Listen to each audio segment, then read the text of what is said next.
படிச்சிய. பாலைவனத்துல மீன் பிடிக்க நினைக்கிறவன் முட்டாள், கள்ளிப்பால்ல காயக்கல்பம் செய்யணும்னு நினைக்கிறவன் பைத்தியக்காரன். இந்த நாட்டு மக்களையும் எதையும் வச்சு கம்பேர் பண்ணினா கள்ளிப்பாலும் பாலைவனமும் எவ்வளவோ மேல். உண்மையான உணர்ச்சியோ, இனப்பற்றோ, உழைப்போட மகிமையோ, ஜனநாயகத்தோட அருமையோ, மொழியோட சுவையோ எதையுமே தெரிஞ்சுக்க விரும்பாத இந்த நாட்டு மக்களை நம்பி நாம எந்த காரியத்தில் இறங்கக்கூடாதா பைத்தியக்காரா. தம்பி, உனக்கு ஒரு ரகசியம் சொல்லட்டுமா? தேர்தல்னா இந்த நாட்டு மக்களுக்கு திருவிழா மாதிரி.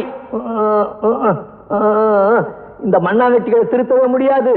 இதுகளை நம்பி எழுதி எழுதி ஜீவா பேனிஷ், ஜீவா பேனிஷ்.